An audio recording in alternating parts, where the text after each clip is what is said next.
ये जो तस्वीर देख रहे हैं, ये तस्वीर अपने आप में बहुत ही खास है और किस तरीके से जिस बैठक, जिस मीटिंग का इंतजार किया जा रहा था, उसकी तस्वीर हम आपको दिखा रहे हैं। आप देखिए, एक तरफ भारत के प्रधानमंत्री और पूरा जो प्रतिनिधि मंडल है, डेलीगेशन है, वो यहां पर मौजूद है। दूसरी तरफ आप देखिए, रूस के राष्ट्रपति पुतिन और रूस का पूरा डेलीगेशन यहां पर मौजूद है। दोनों नेताओं के बीच इसके पहले जो अलग अलग तस्वीरें आपने देखी, उसके बाद ये एक महत्वपूर्ण तस्वीर है। और करुणा, मुझे लगता है कि डोनाल्ड ट्रंप इस वक्त इन तस्वीरों को जरूर देख रहे होंगे और सोच रहे होंगे कि दोनों देशों के शीर्ष नेताओं के बीच आखिर क्या बातचीत चल रही है। बिल्कुल। और देखिए रवि, रोचक इसलिए भी है क्योंकि आज ये जो तस्वीर इस वक्त दिखा रहे हैं, इसकी अहमियत, इंपॉर्टेंस इसलिए और ज्यादा बढ़ जाती है क्योंकि जो हालात पैदा किए वो खुद डोनाल्ड ट्रंप ने वैश्विक स्तर पर पैदा किए। और उसके बाद वो खुद समझ रहे होंगे, देख रहे होंगे कि कैसे उन हालातों के बाद, उस टैरिफ पॉलिसी के बाद,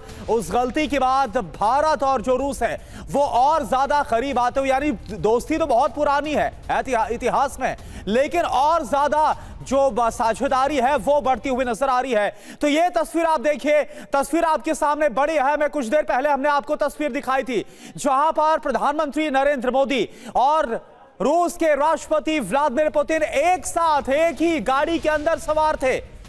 और वो जो तस्वीर है, वर्ल्ड मीडिया ने उसको किस तरह से कवर किया, टीवी9 भारतवर्ष ने आपको वो एक्सक्लूसिव कवरेज दिखाई। और अब आप देख पा रहे, देखिए रूस के विदेश मंत्री लावरोव भी मौजूद है जिस डेलीगेशन का जिक्र किया गया है। और ये देखिए, प्रधानमंत्री नरेंद्र मोदी और साथ ही साथ रूस के राष्ट्रपति व्लादिमीर पुतिन जो आपको इस वक्त नजर आ रहे हैं, और जो डेलीगेशन है वो इस वक्त आप देख पा रहे। मनीष झा इस वक्त हमारे साथ जुड़े हुए हैं और ज्यादा जानकारी के साथ। मनीष, जिस मुलाकात का इंतजार था 1 सितंबर को, अब वो मुलाकात हो रही है, क्या मायने हैं और क्यों ये जो मुलाकात है आमने सामने की द्विपक्षीय है, ये इंपॉर्टेंट हो जाती है? बिल्कुल। देखिए, जिस तरीके से हम सब ने देखा कि एससीओ की बैठक खत्म होने के बाद प्रधानमंत्री नरेंद्र मोदी और चीन के रूस के राष्ट्रपति पुतिन दोनों एक ही गाड़ी पर सवार होकर उस मीटिंग के लिए पहुंचे।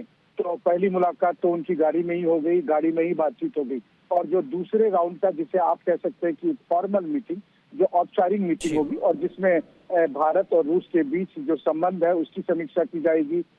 2 महीने के बाद जो रूस के राष्ट्रपति आएंगे उसको लेकर बातचीत होगी। और फिर एससीओ बैठक से अलग जो भारत और रूस की इस पूरे बैठक को लेकर क्या अंडरस्टैंडिंग है, चीन के साथ किस तरीके से आगे बढ़ा जा सकता है, और जो वैश्विक चुनौती है खास करके प्रेसिडेंट ट्रंप के टैरिफ को लेकर, फैसले को लेकर, इन तमाम मुद्दों पर बातचीट होगी। क्योंकि हम सब ने देखा कि किस तरह से अमेरिका ये बात कह रहा था कि भारत रूस से तेल ना खरीदे, तमाम तरह के सैंक्शंस या टैरिफ लगाने की कोशिश की गई। 50% टैरिफ भारत पर लगाने का ऐलान हुआ और वो अभी इफेक्टिव है।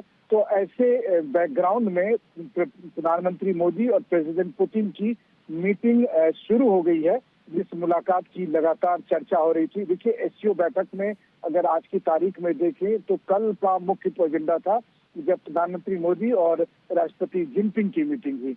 और उसके बाद से हम सब ने देखा कि कल रात से लेकर आज सुबह तक कितनी बार मोदी, पुतिन और जिनपिंग तीनों मिले। और उसके बाद फिर लगातार प्रेसिडेंट पुतिन स्पेशल अटेंशन देते हुए दिखे प्रधानमंत्री मोदी को, और जिसमें उन्होंने कई बार उनके साथ मुलाकात की, चर्चा की, बात की, और फिर अपनी गाड़ी में ही दोनों नेता एक साथ गाड़ी में गए।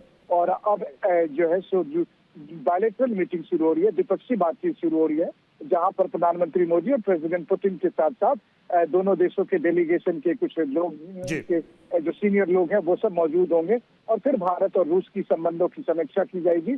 और फिर न केवल द्विपक्षीय बल्कि क्षेत्रीय और जो वैश्विक मुद्दे हैं उन पर विस्तार से अभी चर्चा होगी। बिल्कुल जी, बिल्कुल बिल्कुल। और जो चर्चाएं होंगी उस पर हमारी नजर बनी हुई। एक एक अपडेट मनीष भी लगातार चीन से पहुंचा रहे तमाम दर्शकों को। Farmer ambassador Yogesh Gupta sir हमारे साथ इस वक्त जुड़े, उनसे हम बातचीत करेंगे। लेकिन आइए एक बार सुनते हैं कि इस बायलैटरल मीटिंग में क्या बातें चल रही है। Ваше превосходительство, дорогой друг, очень рад вас видеть. И каждый раз, когда я с вами встречаюсь, у меня бывают особые чувства и ощущения, и это дает нам возможность регулярно обмениваться мнениями по разным вопросам. हम लगातार संपर्क में रहे हैं।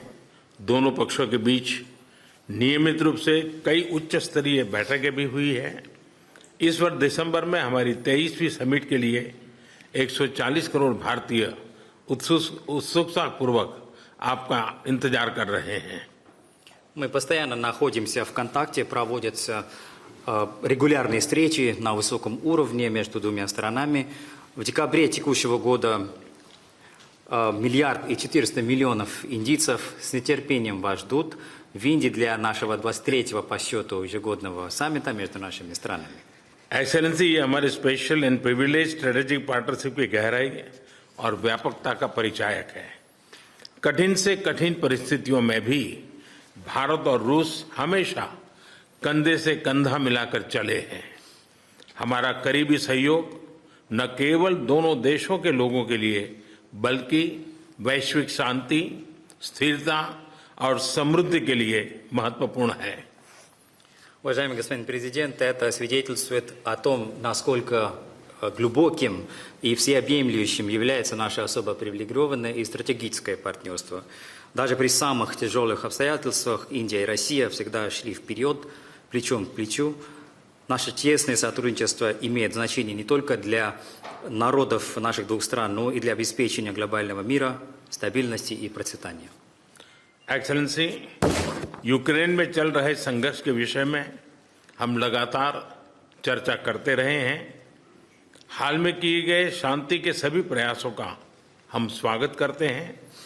हम आशा करते हैं कि सभी पक्ष कंस्ट्रक्टिवली आगे बढ़ेंगे। संघर्ष को जल्द से जल्द खत्म करने और स्थायी शांति स्थापित करने का रास्ता खोजना होगा। ये पूरी मानवता की पुकार है।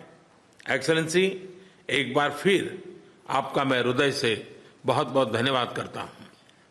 Уважаемый господин президент, по теме продолжающегося конфликта на Украине мы регулярно обмениваемся мнениями.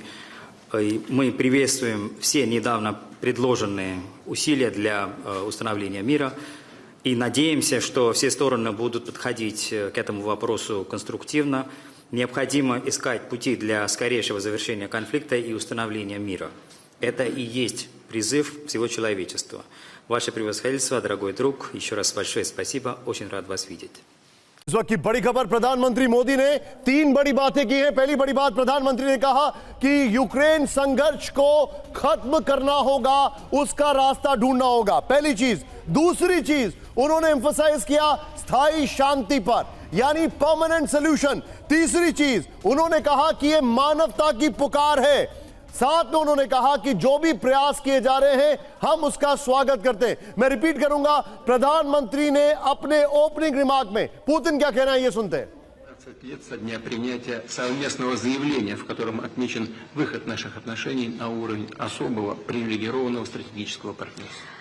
महामहिम प्रधानमंत्री जी, प्रिय दोस्त, 21 दिसंबर को 15 साल पूरे हो जाएंगे जब से एक संयुक्त वक्तव्य पर हस्ताक्षर किए गए थे, जिसमें हमारे स्पेशल प्रिविलेज्ड पार्टनरशिप पर किस तरह हम पहुंचे। 15 साल हो गए। И можно уверенно констатировать, что многоплановые российско-индийские связи активно развиваются на этих принципах. और हम ये सच्चाई से बता सकते हैं कि हमारे रिश्ते इस सिद्धांतों पर बढ़ते हैं। Налажено многоуровневое взаимодействие. हमारे बीच बहुत बहुमुखी सहयोग चालू है। Торгово-экономическая кооперация в целом демонстрирует положительную динамику. व्यापार में सकारात्मक गतिशीलता देखने को मिलती है। Развивается туристический обмен. पर्यटकों का आदान प्रदान विकसित हो रहा है। Мы тесно координируем наши усилия на международной арене. अंतर्राष्ट्रीय मंच पर हम हमारे प्रयासों को समन्वय से करते हैं। Это ООН, БРИКС, Группа 20 и, разумеется, ШОС. यूएन, ब्रिक्स, SCO जरूर इस गठन में से शामिल हैं। И сегодня хорошая возможность обсудить основные задачи дальнейшего развития многопланового двустороннего сотрудничества в различных областях. और आज की मुलाकात से हमारे रिश्तों को आगे बढ़ाने पर, रास्तों पर बातचीत करने का एक बहुत अच्छा मौका मिलता है। Уважаемый господин премьер-министр, дорогой друг, Россия и Индия поддерживают десятилетиями особые отношения, дружеские, доверительные. Это фундамент для развития наших отношений в будущем. आदरणीय प्रधानमंत्री जी, प्रिय दोस्त, रूस और भारत के बीच बहुत विश्वसनीय रिश्ते बने हुए हैं। इस सिद्धांतों पर वे विकसित हो रहे हैं। И эти отношения носят абсолютно внепартийный характер, поддерживаются подавляющим большинством народов наших стран. और ये किसी से पार्टी या राजनीति पर आधारित नहीं है। लोग, हमारे दो देशों के लोग इस रिश्तों का समर्थन करते हैं। Спасибо. धन्यवाद। प्रधानमंत्री मोदी को दोस्त कहकर संबोधित किया। उन्होंने कहा कि हमारे बीच बहुमुखी सहयोग है, पर्यटकों का आदान प्रदान है, और फिर उन्होंने यह भी कहा कि अंतर्राष्ट्रीय मंच पर हम एक दूसरे का साथ दे रहे हैं। फिर और मैं हमेशा अनुभव करता हूं कि आपको मिलना मतलब एक यादगार मीटिंग भी होती है, बहुत सी चीजों की जानकारियों का आदान प्रदान करने का अवसर मिलता है। हम लगातार संपर्क में रहे हैं। दोनों पक्षों के बीच नियमित रूप से कई उच्च स्तरीय बैठकें भी हुई है। इस वर्ष दिसंबर में हमारी 23वीं समिट के लिए 140 करोड़ भारतीय उत्सुकता पूर्वक आपका इंतजार कर रहे हैं। एक्सेलेंसी, ये हमारी special and privilege strategic partnership की गहराई और व्यापकता का परिचायक है।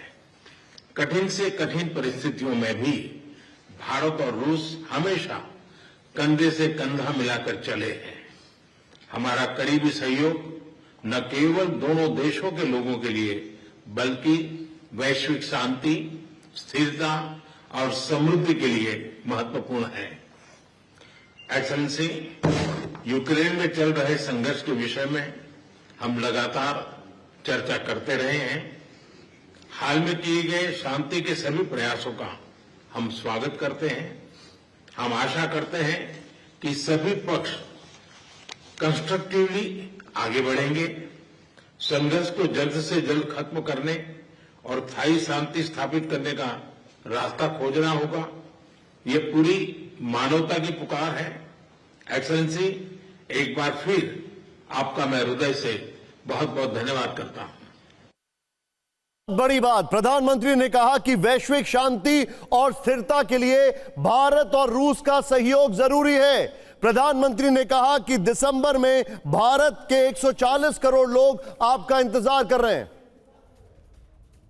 बड़ी खबर आपके सामने, यानी अगर 5 बिंदुओं में समराइज करें कि प्राइम मिनिस्टर ने क्या कहा, तो प्राइम मिनिस्टर ने सबसे बड़ा, अगर उनके टेक का सबसे ज्यादा फोकस यूक्रेन में शांति पर रहा। उन्होंने कहा कि हम इन प्रयासों का स्वागत करते हैं। नंबर 1, उन्होंने कहा स्थायी शांति मानवता की पुकार है। उन्होंने कहा यूक्रेन के संघर्ष को खत्म करना जरूरी है।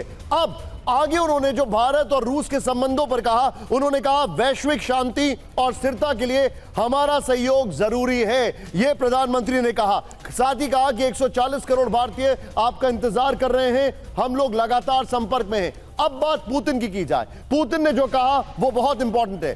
पुतिन ने कहा कि हमारे बीच बहुमुखी सहयोग है, पर्यटकों का आदान प्रदान है, अंतर्राष्ट्रीय मंच पर हम एक दूसरे का साथ देते हैं, हम रिश्तों को आगे बढ़ा रहे हैं, और रूस और भारत के बीच गहरे रिश्ते हैं। सीधे मैं चलूंगा मनीष के पास। मनीष, एक बार सुनाइए जरा क्या कहा है।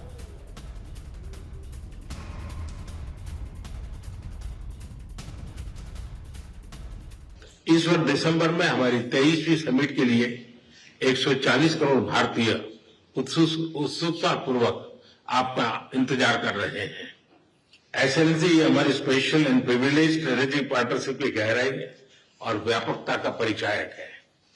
कठिन से कठिन परिस्थितियों में भी भारत और रूस हमेशा कंधे से कंधा मिलाकर चले हैं। हमारा करीबी सहयोग न केवल दोनों देशों के लोगों के लिए बल्कि वैश्विक शांति, स्थिरता और समृद्धि के लिए महत्वपूर्ण है। एक्सेलेंसी, यूक्रेन में चल रहे संघर्ष के विषय में हम लगातार चर्चा करते रहे हैं।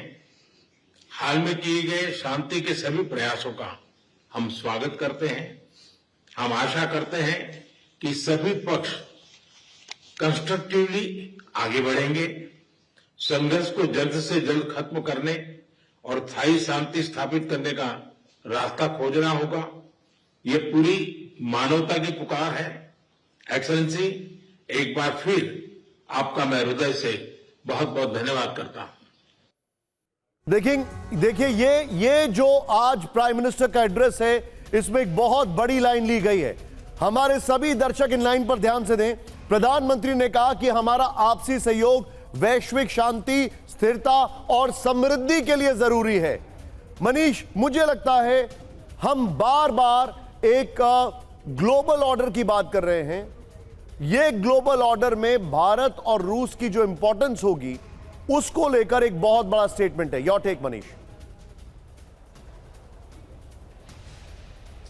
बिल्कुल, देखिए प्रधानमंत्री ने जो कहा वो तो हमारे दर्शक देख और सुन रहे ही हैं, लेकिन इसमें जो बहुत सारी बातें हैं, जैसे जब प्रधानमंत्री कह रहे हैं कठिन से कठिन परिस्थितियों में भी भारत और रूस हमेशा कंधे से कंधा मिलाकर साथ रहे हैं, ये किसी बॉलीवुड का डायलॉग नहीं है, ये भारत और रूस की दोस्ती का पैगाम है उन देशों के लिए जिन्होंने भारत और रूस के संबंधों पर सवाल उठाए थे, उन देशों के लिए जिन्होंने पूछा था कि रूस और यूक्रेन के युद्ध में भारत क्यों रूस से तेल खरीदता है, उन देशों के लिए जिन्होंने कहा कि पुतिन से बार बार मोदी क्यों मिल रहे हैं, तो उन्होंने साफ तौर पर यह कहा कि इस तरह की परिस्थिति, जैसी परिस्थिति आज बनी है, जब भारत पर 50% टैरिफ लगा है, जब रूस से युद्ध झेल रहा है, तो ऐसी कठिन परिस्थितियों में भी भारत और रूस कंधे से कंधा मिलाकर साथ रहे हैं। ये बात प्रधानमंत्री नरेंद्र मोदी के शब्द हैं और ये शब्द व्हाइट हाउस में गूंज रहे होंगे। मनीष, एक और बड़ी बात महत्वपूर्ण मनीष, क्योंकि आप रशिया काफी रहे हैं,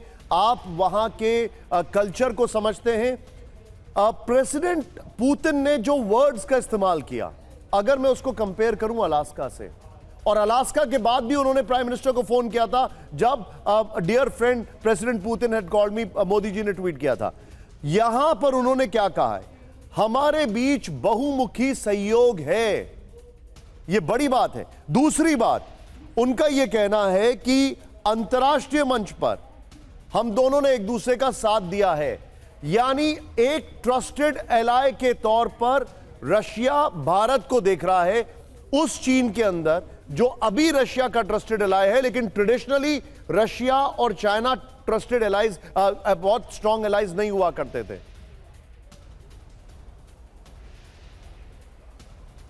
जी हाँ, बिल्कुल सही कहा आपने। देखिए, सबसे बड़ी बात यह है कि इस वक्त प्रधानमंत्री मोदी और प्रेसिडेंट पुतिन के बातचीत या उनके हाव भाव ये सब बता रहे हैं कि दोनों देशों के नेता कितने सहज हैं एक दूसरे के साथ। उनको किसी भी तरीके से सतर्क रहने की ज़रूरत नहीं है। जब आप अलास्का की मीटिंग की चर्चा करते हैं तो वहाँ प्रेसिडेंट पुतिन काफ़ी रिस्ट्रेन दिख रहे थे, वहाँ पर वो काफ़ी अलर्ट दिख रहे थे, क्योंकि वहाँ भरोसे की कमी थी। वो अमेरिका पर या ट्रंप पर भरोसा नहीं कर सकते थे। उन्हें पता था कि ट्रंप अपने आप को दिखाने के लिए कुछ भी कर सकते हैं, तो इसलिए वहाँ पर वो बहुत सावधान मुद्रा में थे। लेकिन यहाँ पर देखिए, हर तरह की तस्वीरों में देखिए तो ऐसा लग रहा है जैसे दो पुराने मित्र कितने सरल सहज। मुझे लगता है आज की डिफाइनिंग लाइन जो है मनीष, आज की डिफाइनिंग लाइन, योगेश जी हमारे साथ हैं, एम्बेसडर योगेश जी, मैं थोड़ा सा रवि यहां पर एक टेक लूंगा जरूर, सॉरी बीच में, लेकिन वैश्विक शांति, स्थिरता और समृद्धि के लिए हमारा सहयोग जरूरी है। योगेश जी, मुझे लगता है कि एक लार्ज कैनवस पर प्रधानमंत्री ने एक बहुत बड़ी लाइन खींची है, और एक तरफ यह है और दूसरी तरफ अगर आप वेटेज देखें उनके 2 मिनट की स्पीच में कम से कम 30 से 40 सेकंड उन्होंने यूक्रेन युद्ध में शांति की जिक्र किया है, यानी एक बहुत स्ट्रॉन्ग स्टेट्समैनशिप यहां पर दिखाई गई है। और मुझे लगता है अमेरिका की बात नहीं कर रहा हूं, यूरोप इस तरफ देख रहा होगा। जी बिल्कुल, देखिए यूक्रेन और यूरोप के जो मुल्क हैं ये उनके लिए सिग्नलिंग है, अमेरिका के लिए सिग्नलिंग है कि देखिए यूक्रेन में शांति के लिए जो है हमारा सबसे ज़्यादा इंटरेस्ट है, और जो लोग कह रहे हैं कि हमने इस युद्ध को भड़काने की कोशिश की है वो गलत है। और दूसरा सिग्नलिंग ये है कि भारत और रूस के रिश्ते जो है इतने करीबी हैं कि ये रिश्ते ऐसे ही चलेंगे, अटल रहेंगे। कोई मुल्क चाहता है कि ये रिश्ते हम छोड़ देंगे या कमज़ोर हो जाएंगे, ऐसा नहीं होगा। इसलिए आप जो है उस तरह की बात करना बंद कर दीजिए कि भारत जो है रूस के साथ अपनी दोस्ती को छोड़ देगा या अबंडन कर देगा या कमज़ोर कर देगा। और तीसरी बात यह है कि हम हर फील्ड में जो है, चाहे मल्टीलैटरल ऑर्गेनाइजेशंस हो या रीजनल ऑर्गेनाइजेशंस हो या बॉडीज़ हो, ग्रुप्स हो, सब जगह जो है रूस और भारत एक साथ कोऑपरेट करेंगे। बिल्कुल, और उसको मेंशन भी किया उन्होंने, उन मंचों का जिक्र किया, यूएन के अलावा ब्रिक्स का भी जिक्र किया, और एससीओ की तस्वीरें तो हम देख ही रहे हैं। और देखिए, एससीओ में भारत की बड़ी कूटनीतिक जीत हुई है और एससीओ के साझा घोषणा पत्र में पहलगाम हमले का जिक्र किया गया। एससीओ के सभी देशों ने पहलगाम हमले की निंदा की है। पहलगाम के साजिशकर्ताओं को सजा की मांग की गई है। पहलगाम हमले, चीन ने भी इस हमले की निंदा की है। तो भारत कम से कम इस मंच पर टेररिज्म और पहलगाम के इश्यू को लेकर आया, जिसको सभी देशों ने एड्रेस भी किया।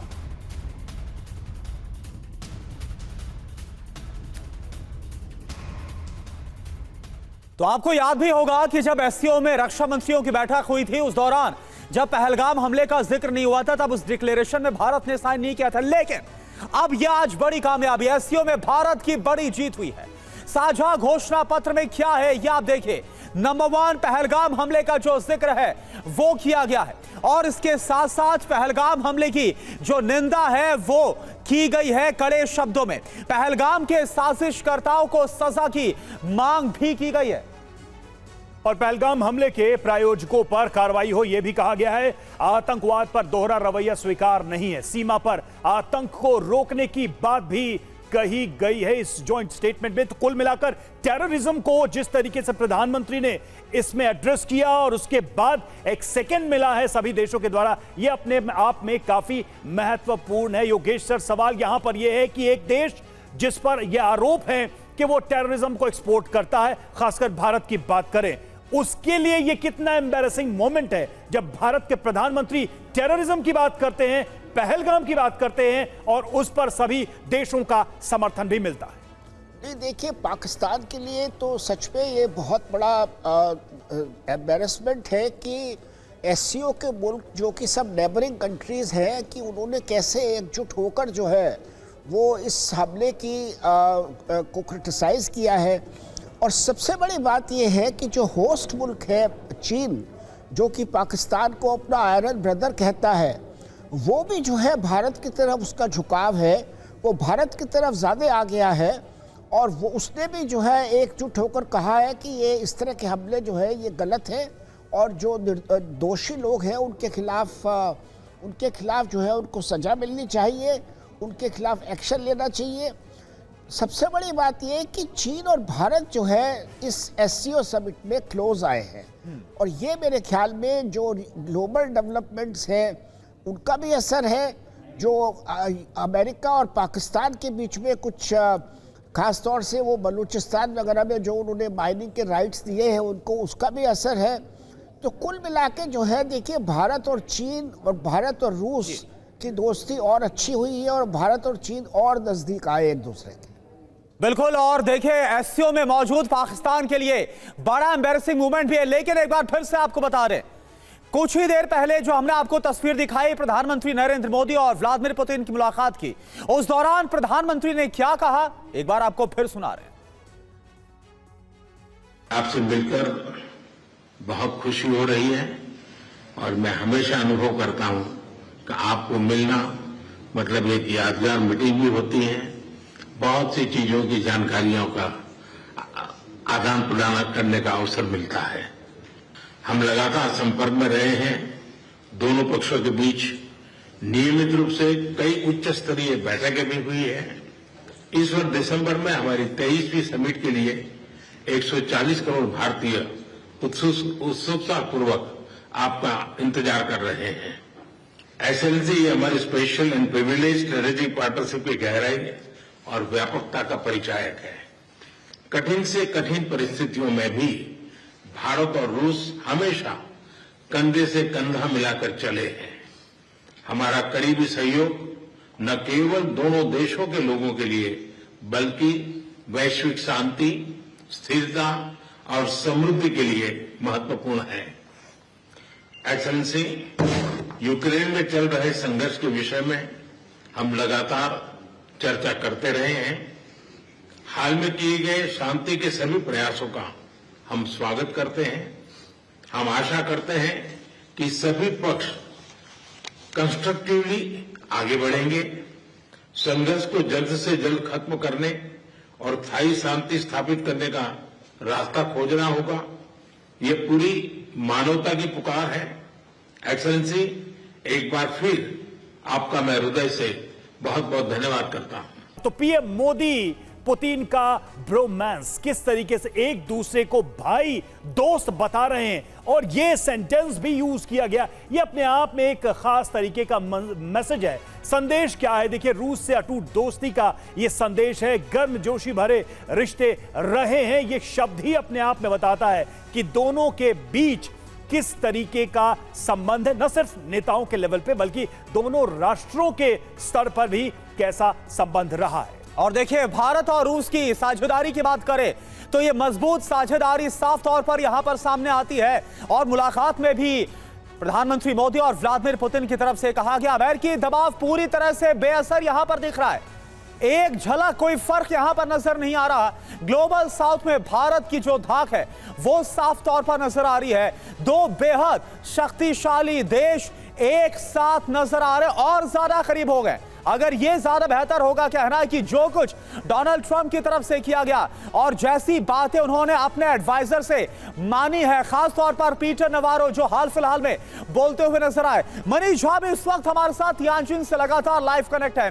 मनीष, ये कितना ठोस जवाब है? जो केमिस्ट्री नजर आई है, जो साझेदारी नजर आई है प्रधानमंत्री मोदी और व्लादिमीर पुतिन के बीच में, क्योंकि अभी हाल ही में पीटर नवारो जो कि trade adviser to Donald Trump, वो ये बोलते नजर आए थे कि भारत अगर तेल खरीदना बंद कर दे रूस से तो 25% जो टैरिफ अतिरिक्त है वो हम हटा लेंगे। लेकिन यहां से दिया गया ठोस जवाब।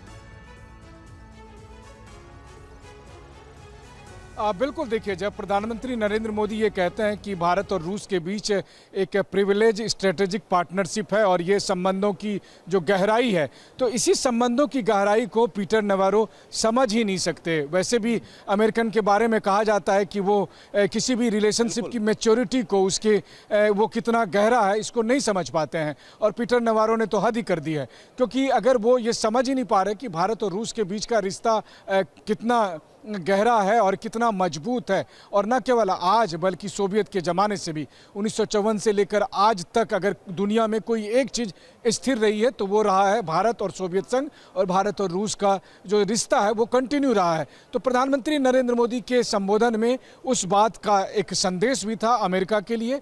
दूसरा, जब उन्होंने कहा कि रूस और भारत दोनों कंधे से कंधे मिलाकर कठिन परिस्थितियों में भी एक साथ बने रहता है, और मुझे लगता है कि शायद थोड़ा सा एक ऑलिव ब्रांच आप कह सकते हैं कि प्रेसिडेंट ट्रंप को एक संदेश अगर उनको समझ में आ गया तो वो ये कि जब प्रधानमंत्री मोदी ने कहा कि रूस यूक्रेन युद्ध के ये जो शांति प्रस्ताव हुए थे, जो शांति के पहल किए गए थे, हम उसका स्वागत करते हैं। तो शायद चलिए, कम से कम अगर ट्रंप को लगता होगा कि कभी प्रधानमंत्री थैंक यू नहीं कहते हैं, तो उन्होंने वैश्विक शांति के लिए ट्रंप के जो भी सो कॉल्ड प्रयास थे उसके लिए कहा कि हम उसका वेलकम करते हैं। तो ट्रंप को खुश होना चाहिए अगर वो सोचते हैं कि प्रधानमंत्री मोदी उनके बारे में क्या कह रहे थे। लेकिन हाँ, सबसे बड़ा मैसेज ये था कि एक अकेला रूस ही अभी फिलहाल अमेरिका के नाक में दम किए हुए बैठा था। यहाँ पर बैठे बिठाए अमेरिका ने भारत को के साथ पंगा ले लिया, और परिणाम देखने को आप देख रहे हैं कि पहली बार इस तरह का स्ट्रांग मैसेज रूस और भारत के ये संदेश मनीष गया तो जरूर है। और जिस बात का आपने जिक्र किया कि प्रधानमंत्री नरेंद्र मोदी ने कहा कि शांति के हर पहल का हम स्वागत करते हैं, तो भारत का ये वो स्टैंड है जो इस वॉर के शुरुआत से ही है। भारत ने पीस की कोशिशों को सराहा है और उसका समर्थन किया है। ट्रंप के स्टैंड्स हर दिन और हर रात भले ही बदलते हो, लेकिन प्रधानमंत्री मोदी ने कहा कि युद्ध को लेकर हमारा क्या स्टैंड है वो भी एक tariके से साफ किया। और देखिए, रशियन टीवी आरटी ने मोदी पुतिन की तस्वीर को शेयर किया है। आरटी ने लिखा, भाईचारा मजबूत हो रहा है, द ब्रोमांस इज स्ट्रॉन्ग। ये संदेश लिखा है इस तस्वीर के साथ। देखिए, कार के अंदर की ये तस्वीर हम आपको दिखा रहे हैं जब दोनों बड़े नेता एक ही गाड़ी में मौजूद हैं, और इसी तस्वीर को शेयर करते हुए आरटी की तरफ से यह संदेश लिखा गया है। और बिल्कुल ये मूवमेंट, ये तस्वीर, ये सब बता रहा, और जो आरटी की तरफ से पोस्ट किया गया, ये रूस में भी ये भावना, इमोशंस हैं कि ऐसा लग रहा है कि और ज्यादा मजबूत रिश्ते भारत और रूस के हो गए। डियर फ्रेंड मोदी और पुतिन, जी हां, मोदी के प्रधानमंत्री बनने के बाद 17 बार दोनों नेताओं की मुलाकात हुई है। तीसरी बार पीएम बनने के बाद मोदी 2024 में मॉस्को यात्रा पर गए थे। पिछली मुलाकात में पुतिन ने कहा, प्रिय मित्र से मिलकर बहुत खुश हूं। अब 2022 की बात करें, एससीओ सम्मेलन में मोदी ने पुतिन से कहा, यह युद्ध का युग नहीं है। बार बार प्रधानमंत्री ने हर मंच से यह बात कही है कि शांति ही रास्ता एकमात्र। ये युद्ध का युग नहीं लाइन जो है 2022 के G20 के घोषणा पत्र में भी दिखी थी, तो वो चीज फिर से प्रधानमंत्री ने एक इशारे में ही कही है कि भाई शांति की कोई भी कोशिश हो रही है, हम उसका स्वागत करते हैं। अब आप देखें एससीओ समिट की कई तस्वीरें सोशल मीडिया पर वायरल है।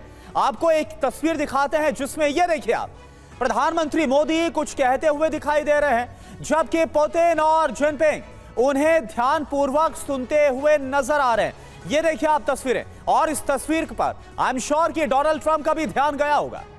बिल्कुल कई सारी तस्वीरें सामने आ रही हैं, उन तस्वीरों के माध्यम से भी मजबूत संदेश जरूर जा रहा है। लेकिन योगेश सर, एक जो चीज है कि ट्रंप या अमेरिका की बात करें तो वो रूस के ग्लोबल आइसोलेशन की स्ट्रैटेजी पर काम कर रहे थे, और स्थिति आज ये हो गई कि रूस के साथ ग्लोबल एसोसिएशन या ग्लोबल अलायंस की बड़ी तस्वीर उभरती दिखाई दे रही है। क्या ये कोई diplomatic major failure American policy makers या अमेरिकी एडमिनिस्ट्रेशन की तरफ से उसका ये आउटकम है, या फिर ये चीज आने वाले समय में होनी थी, इस समय का इंतजार हो रहा था कि ये देश कब करीब आएंगे और एक बैलेंस क्रिएट होगा दुनिया में कि अमेरिका की दादागिरी को कैसे जवाब देना है? देखिए, अमेरिका की जो है ये बहुत बड़ी हार है, बहुत बड़ी जो है ये उनके फॉरेन पॉलिसी का जिसे कहते हैं एक वीक पॉइंट या क्रिटिसिज्म है। और जो पिछले उनके बाइडन प्रेसिडेंट बाइडन के टाइम के नेशनल सिक्योरिटी एडवाइज़र थे जैक सुलिवान जी, उन्होंने कहा भी कि भाई आज की तारीख में जो है जो ब्रांड अमेरिका है वो टॉयलेट में चला गया है, और अमेरिका ने भारत और को मजबूर कर दिया है चीन के साथ दोस्ती करने के लिए, चीन के साथ बैठने के लिए। तो ये जो है राष्ट्रपति ट्रंप नहीं समझ पाए कि जो भारत और रूस की जो दोस्ती है उसकी डेप्थ क्या है, उसके ज़रूरी वो किस लिए है, उसकी मतलब क्यों जो है भारत इंसिस्ट कर रहा है, और क्यों भारत जो है रूस का साथ नहीं छोड़ सकता। ये सब बातें जो है वो नहीं समझ पाए, और उसके वजह से जो है वो इस तरह की बात करते हैं कि भारत को रूस से तेल खरीदना बंद कर देना चाहिए, ये कर देना चाहिए, डिफेंस इक्विपमेंट लेना बंद कर देना चाहिए। ये सब चीज़ें नहीं हो सकती। देखिए, भारत ने पहले कोशिश की एक टाइम में कि थोड़े से अपने डिफेंस इक्विपमेंट और कंट्रीज से ले सके, और कंट्रीज से लेने की कोशिश की, कुछ अमेरिका से लेने की कोशिश की, लेकिन अभी भी जो है हमारी काफ़ी जो है डिफेंस इक्विपमेंट और पार्ट्स जो है वो रूस से आ रहे हैं। और सबसे बड़ी बात यह है कि अगर आज भारत पे कोई खतरा हो जाए तो सबसे पहले रूस एक ऐसा देश है कि जिससे जो है हम डिफेंस इक्विपमेंट या कुछ नई चीज़ के बारे में बात कर सकते हैं, new generation of weapon systems के बारे में बात कर सकते हैं। दूसरी बात यह कि हमारे इस रीजन में जो है south west Asia, south Asia region में रूस ही एक हमारा अकेला ऐसा मित्र है जो हमेशा हमारे साथ रहा है। तो रूस की दोस्ती को हम नहीं छोड़ सकते। बिल्कुल Yogesh sir, all time ally अगर रूस और भारत की बात कर, और जो दोस्ती वो काफी डीप रूटेड है, कम से कम अमेरिका की तरह नहीं कि कहा कुछ और जाता है, किया कुछ और जाता है। एक और बड़ी खबर आप देखिए पाकिस्तान को लेकर, पाकिस्तान की इंटरनेशनल बेइज्जती कैसे हुई है। हाथ बांधे खड़े रहे शहबाज शरीफ, पुतिन मोदी शहबाज के सामने से गुजरे, पीएम मोदी ने शहबाज की तरफ देखा तक नहीं। समिट में मोदी ने शहबाज को नजरअंदाज किया। ये देखिए आपको व्लादिमीर पुतिन और प्रधानमंत्री मोदी नजर आ रहे हैं, और दोनों बातचीत कर रहे हैं, और दोनों की इस केमिस्ट्री को दूर खड़े होकर ताकते हुए नजर आ रहे हैं शहबाज शरीफ, पाकिस्तान के प्रधानमंत्री। लेकिन दोनों नेताओं ने शहबाज की तरफ ध्यान भी नहीं दिया।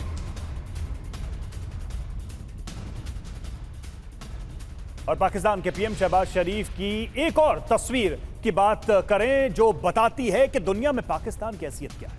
जब एससीओ समिट में फोटो सेशन के बाद पुतिन और जिनपिंग साथ चलने लगे, तब शहबाज शरीफ पुतिन से हाथ मिलाने के लिए आगे बढ़ते हैं, लेकिन पुतिन और जिनपिंग वहां रुकते नहीं हैं। और इस दौरान शहबाज के चेहरे के हाव भाव भी आप देखिए, उनकी बॉडी लैंग्वेज देखिए, बहुत कुछ ये हाव भाव, ये बॉडी लैंग्वेज बयां करती है। एक बार फिर से उस तस्वीर को देखिए।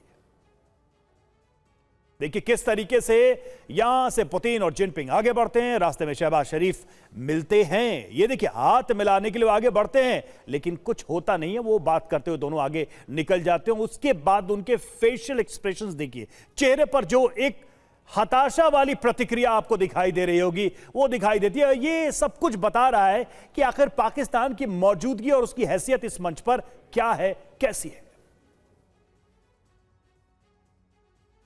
और चीन के तियानजिन में आज एससीओ बैठक में मोदी, पुतिन, जिनपिंग एक मंच पर थे। जी हां, RIC।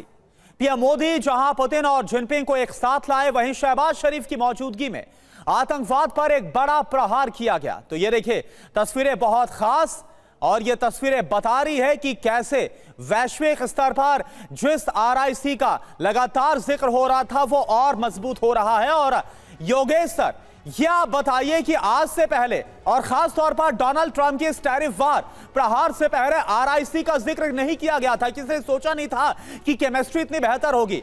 RIC अगर और ज्यादा मजबूत होता ये गठजोड़, तो इसका आप क्या असर देख पा रहे भविष्य में?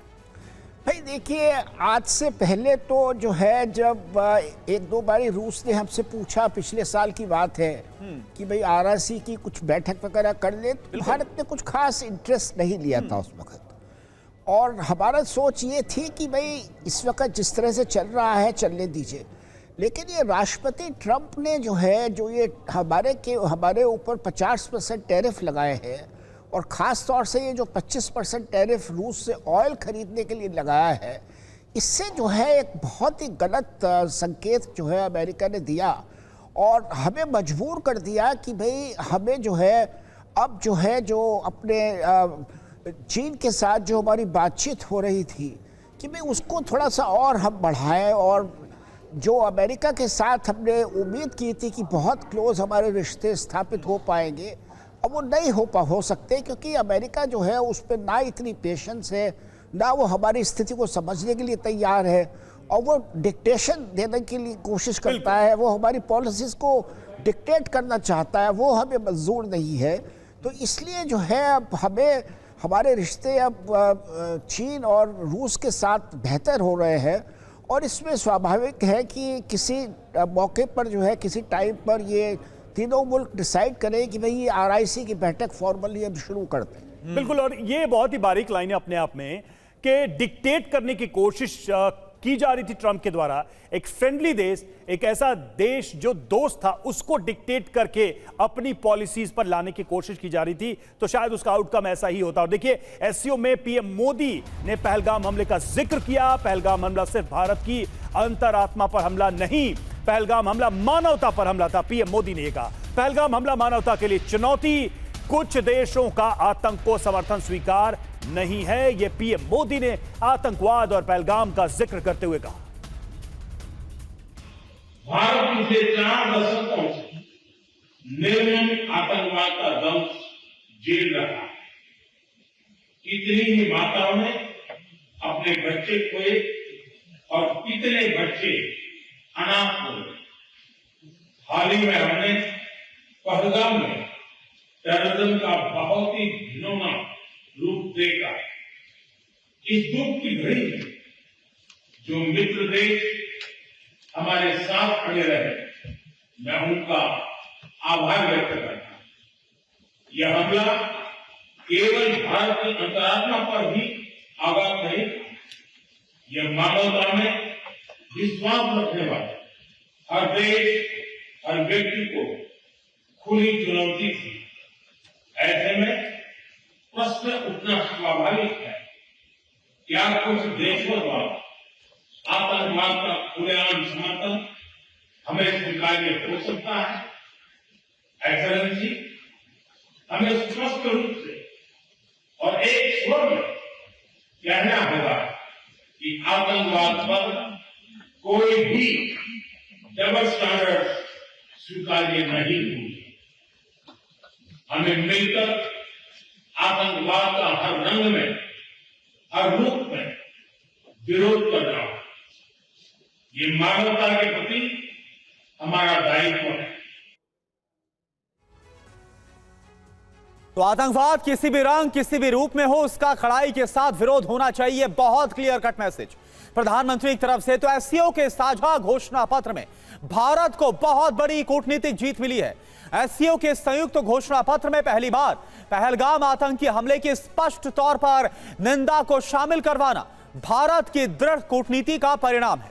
इस घोषणा पत्र में न केवल 22 अप्रैल 2025 के पहलगाम हमले की कड़े शब्दों में निंदा की गई है, बल्कि इसके अपराधी संगठनकर्ताओं और प्रायोजकों को न्याय के कटघरे में लाने की बात साफ तौर पर कही गई है। खास बात यह है कि क्रॉस बॉर्डर आतंकवाद यानी क्रॉस बॉर्डर टेररिज्म के मुद्दे पर भारत को अंतर्राष्ट्रीय समर्थन मिला है, जिसमें पाकिस्तान की मौजूदगी के बावजूद आतंकवाद के खिलाफ सख्त रुख अपनाया गया। यह कामयाबी, यह सफलता इस बात का प्रमाण है कि भारत अब बहुपक्षीय मंचों पर अपनी शर्तों पर बातचीत करने और राष्ट्रीय हितों को प्राथमिकता देने में सक्षम है, जो देश की बढ़ती वैश्विक साख और कूटनीतिक सफलता को दिखाता है।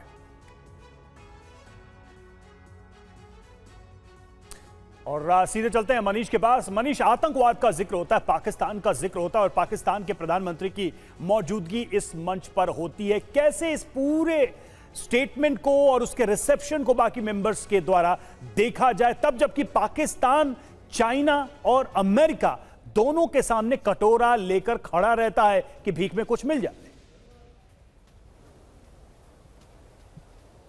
बिल्कुल रवि, आपके सवाल का जवाब देने से पहले एक अपडेट दे दूं कि प्रधानमंत्री मोदी और प्रेसिडेंट पुतिन के बीच जो मीटिंग चल रही थी वो मीटिंग अब खत्म हो गई है। अब इस बार पहली बार ऐसा हो रहा है कि मुझे कैलकुलेट करने में समय लग रहा है कि ये मुलाकात कितनी लंबी चली थी, क्योंकि ये तो दो हिस्से में हो गई। एक तो जो फॉर्मल मीटिंग थी और उससे पहले हमने देखा कि दोनों नेता गाड़ी में गए और वहाँ पर भी लंबी बातचीत हुई, लेकिन कुल मिलाकर प्रधानमंत्री मोदी और प्रेसिडेंट पुतिन के बीच मीटिंग खत्म हो गई है। और जो लगातार मुलाकातों का सिलसिला था जो बीते अगर आप कहें तो 15-16 घंटे में हमने देखा, और मुझे लगता है कि वो मीटिंग जो है टोटल मीटिंग वो 10-12 से ज़्यादा हो चुकी है जितने बार मोदी और पुतिन मिले हैं। कुल मिलाकर अगर देखा जाए कल रात से लेकर अभी तक तो वो 10-12 मीटिंग से ज़्यादा हो गई है। लेकिन अभी जो औपचारिक मीटिंग हो रही थी, जो डेलीगेशन लेवल की मीटिंग हो रही थी, जिसकी तस्वीरें और प्रधानमंत्री मोदी और प्रेसिडेंट पुतिन का संबोधन हम अपने दर्शकों को दिखा रहे थे, वो मीटिंग अब खत्म हो गई है। यहाँ से प्रधानमंत्री मोदी अब स्वदेश रवाना हो जाएंगे। तो अब प्रधानमंत्री मोदी का जो पहले जापान और उसके बाद चीन का दौरा था, और चीन में आने के बाद जो उन्होंने चीन के राष्ट्रपति के साथ बायलैटरल मीटिंग की, फिर एससीओ सम्मेलन में हिस्सा लिया और उसके बाद फिर यहाँ पर और मनीष क्योंकि आपने जब लंबी मीटिंग का जिक्र किया तो आप अपनी बात कंटिन्यू करिए। बस एक और ऐड ऑन कर रहा हूं कि कल भी हमने देखा शी जिनपिंग के साथ भी 40 मिनट की जो वार्ता है वो प्रस्तावित थी, लेकिन 1 घंटे से ज्यादा वो भी चली थी।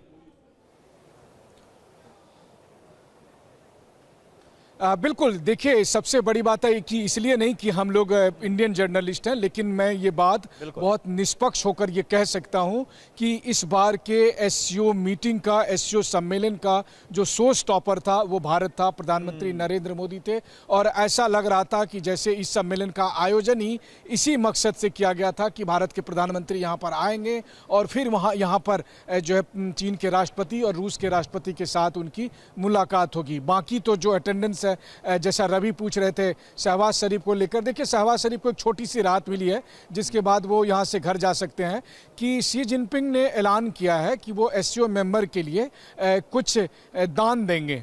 2 बिलियन युआन का दान देने की उन्होंने घोषणा की है। तो शहबाज शरीफ कैलकुलेट कर रहे होंगे कि उसमें से कितना सा हिस्सा उनको मिल सकता है, और वो लेकर अगर वो जाएंगे तो अगले 6 महीने उनका खर्चा पानी चलेगा। और ये बात मैं बहुत गंभीरता के साथ कह रहा हूँ, मेरे चेहरे के एक्सप्रेशन पर आप मत जाइए, बहुत गंभीरता के साथ कह रहा हूं कि शहबाज शरीफ को इस बात की उम्मीद थी कि कहीं कुछ दान की घोषणा हो जाए, और एससीओ के मंच से चीन के राष्ट्रपति ने 2 बिलियन युआन यानी 2 अरब युआन, कुल मिलाकर वो हो गया रुपए में 20 अरब रुपए का करीब कहें तो 20 अरब रुपए का उन्होंने एक फंड बनाने की घोषणा की है जो एससीओ मेंबर कंट्री में जाएंगे। तो अब शहबाज शरीफ के दिमाग में चल रहा होगा कि इसमें से कितना सा हिस्सा हम अपने पास। बिल्कुल मनीष बिल्कुल, और जाहिर सी बात है पाकिस्तान के दिमाग में यही चलता है कहां से क्या मिल जाए, हर तरफ कटोरा तो रहता ही है, और ये जो मुराद यही लेकर आए होंगे कम से कम ये मुराद उसकी पूरी हुई हो। अभी के लिए आपका बहुत बहुत शुक्रिया।